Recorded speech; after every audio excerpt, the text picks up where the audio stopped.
Namaste. So I wanted to talk to you today about the theory of 6 degrees of separation. Stay with me.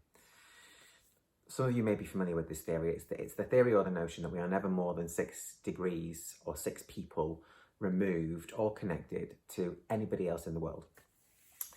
I guess what this means is that, thinking about where we are right now, we're never more than 6 degrees removed or connected to anyone in the world that is suffering from COVID, anyone that has suffered from COVID, and actually anyone that we've lost to COVID.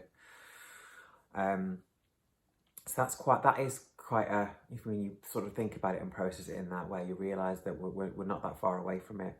Even if we don't directly know someone, we will know someone that knows someone that knows someone. Shit just got real for me this morning because I logged onto Facebook, checked my news feed, and a friend, not a good friend, but a Facebook friend, somebody who I've known in my life who was, a good kind person, lost their dad last night to COVID. And I guess it really kind of hit me that actually that's 2 degrees. It's getting closer. It's getting nearer. And I've talked a lot this week about how we spread light and how we spread joy and how we remain positive and we remain hopeful in the face of this situation. And I just thought, shit, how on earth do I spread light and positivity to that person and what they must be going through right now? How on earth do I do it? I've no idea. I just don't know. I don't know what to say. I don't know there isn't anything I could say that can do anything for that person right now. There is darkness out there, and I don't, it's kind of made me think, this week I might have come across as a bit happy-clappy and a bit everything's wonderful and just pretend everything's fine.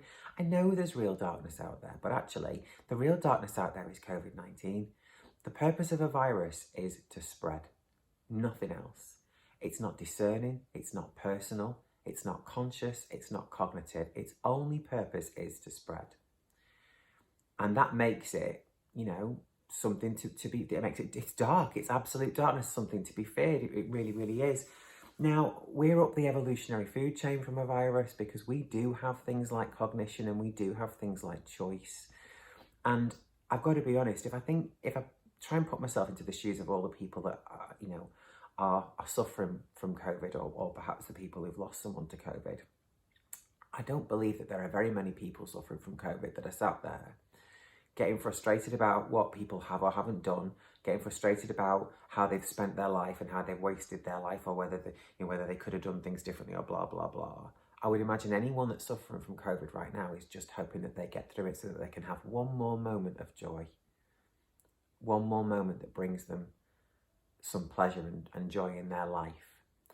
I would imagine anyone who is grieving the loss of somebody to COVID right now, all they would want is one more moment of joy. At these times, it's not dark. When we're in those dark times, it's joy that we reach for. It's light that we want. And actually, I think they're the only times, I think about the times in my life when I have reached for the light, when I've consciously reached for the light. It's when I've been sat in complete darkness. It's when I've been absolutely lost. So I think what that tells me is that we want light and we need light. So here's the thing. Fear and anxiety will peak for us as this thing gets closer to us. And we've got to just remember that that's when the darkness takes over. And it might take over. So I don't want to be all happy-clappy and everything's wonderful when there is darkness out there, and it might be on the way. So here's my little tip for you today. Spend your time wisely. Spend it joyfully.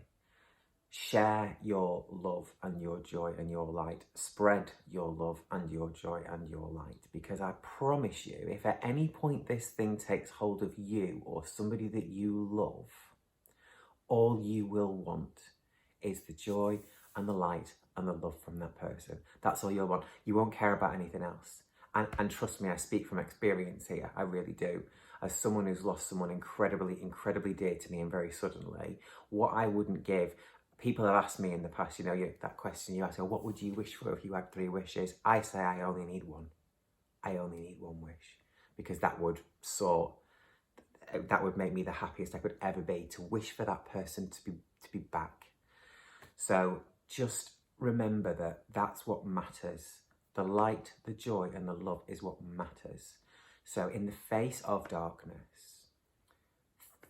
use your humanity, the thing that you have that this virus doesn't. Use your cognition, use your gift of choice, use that thing that you can discern, and make the choice to spread light and to spread love and to spend your time wisely and to spend it joyfully and to find whatever joy you can in this situation, whether it be from the activities that you do, the people that are around you, the people that you can reach out to and connect with on social media, FaceTime, whatever that might be. Relationships, I talked about relationships yesterday. Think about those relationships, because that's what matters in the face of this darkness. Because that's what we will crave. We will never crave darkness. When this is all over, we will never crave for it to be back again. What we will crave to have back again is what we've lost. Because that's what, and then we'll know what that joy is when we lose it. So that's all I wanted to say today. I don't know whether my friend who's lost her dad will watch this, and she probably will know who she is. Just all the love in the world, all the strength, whatever light. And it must be such a difficult time, because with social isolation, how do you reach out? How do you be there for those people? I've got to be honest, wild horses wouldn't keep me away from one of my best friends if they'd lost someone so close to them. But maybe that's wrong of me, I don't know. Anyway, sending so much love and light to her, sending so much love and light to all of you. Big shout out to our key workers. Amazing response at 8 o'clock last night on my street. I don't know about yours. Absolutely deserved. People were setting fireworks off now. I think brilliant. It's great. So yeah, big love to all of the key workers, all the frontline people, anyone watching this. Keep in touch, share your thoughts, share the love, share the joy. Namaste.